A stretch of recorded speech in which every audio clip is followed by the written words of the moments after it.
Hi, welcome to Movie Review Mom. If this is the first time you've discovered my channel, yay, you're here. I'm so glad. I've been waiting for you. So my goal is to give you the heads up on filmmaking quality and content so that you can make the best decision for yourself and your loved ones, whether or not you want to spend time or money watching a particular film. So you can also find me on Instagram and Facebook under Movie Review Mom. So run over there and see what's happening on those places.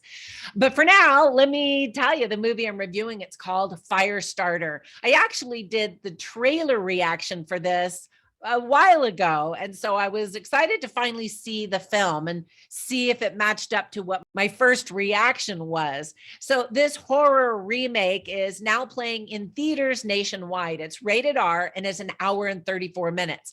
My movie review mom grade for this is a C. And let me explain why. So keep watching. First, I'm going to give you an overview in a nutshell, and then I'll point out things I liked and didn't like, as well as offer tips for parents, themes worth talking about, funny or interesting lines, and even recommendations for other films that I think you might like if you like this, or that you might like even better than this one. All right, so in a nutshell, a young girl tries to understand how she mysteriously gained the power to set things on fire with her mind. This Stephen King adaptation was originally made in 1984, and I remember watching it back then. But sadly, this one doesn't add much to the retelling. This horror flick is brought to us by Universal Pictures and Blumhouse Productions. So first, the list of things that I liked. I liked the change to the backstory, although I know some people thought it was kind of hokey. John Carpenter did the music for this film. He was going to do the soundtrack for the original 1984 movie, but he was replaced for various reasons. Sadly, some people are saying that the musical score is the best part of this movie. There is some action, some drama, some heart, but it just didn't really grab me like I wanted it to. So that leads me into the list of things I didn't like. There are some surprisingly shallow reactions and acting moments by various cast members when instead they should have been way more intense. There are a lot of flashbacks and expositions. Some viewers have complained that the source material has been changed too much, and there's so much screaming. Let me give you some tips for parents. Some of the things that are talked about are bullying. There's bloody, gory burns and deaths, profanity, including several F-bombs, and a high dead body count. Some of the themes that are illustrated well are focused meditation, overcoming temptation, shoving down your feelings. And that's one of the reasons why this girl is just like, she's been told to keep her feelings shoved deep down. And then when they're released, all chaos breaks out. Other interesting themes are parenting and parenting styles, special abilities, mind over matter, control, and anger.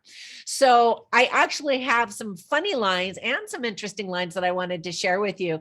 I have them all written on my website, moviereviewmom.com, so you can read all of them over there, but I'll share a few of them with you right now. So John Beasley plays a character named Irv. And so he's talking to Zac Efron's character, whose name is Andy. Anyway, so Irv says, "You telling me I can't trust the TV?" And then Zac Efron's character says, "Shocker, I know." It made me laugh because I always say stuff like that. Shocker, I know. And then another line that's an interesting line that Zac Efron says is, "When you hurt people, you don't just hurt them, it hurts everyone around them." And I thought that that was insightful and certainly a lesson that we can all be reminded of, because so much talk nowadays is about my happiness and I'm the most important person and what I want matters more than anybody else or what they want, and just a real sense of selfishness and that pervades society nowadays, rather than looking out for one another. Anyway, so I wrote that down because I thought that that was a really good line. And then there's another line spoken by Dr. Joseph Wanless, who's played by Kurtwood Smith. And he says, "There are none so blind as those who will not see." And I don't want to give you a whole bunch of spoilers, but that goes into the plot. Okay. Before we go, let me give you some recommendations of 3 movies that I instantly thought of as I was watching this. Of course, the original movie, if you haven't seen it, you can check that out. I think the special effects are probably better in this one just because so much time has passed. Our technology is better, but you might be interested in comparing the two, whatever. If not, another movie that is about these mutant powers is a movie called The New Mutants. And there were some things I liked about it. I did a movie review for that, so you can check that one out as well. Of course, X-Men, which is a film about a bunch of people that have special powers, and are they going to choose to use them for good or for bad, that kind of thing. And then if you're a Zac Efron fan like I am, check out his performance in Gold. It is nothing like we've ever seen before. I thought it was really powerful. And the makeup alone was incredible. He just is completely transformed by the end of the movie. Anyway, check that one out. That's it for my review. I hope that if you watch this movie that you do enjoy it. And thanks for spending some time with me. Be sure and subscribe. That really helps my channel to grow, and I really appreciate it. Have a fantastic day. I'll catch you in the next one. Bye.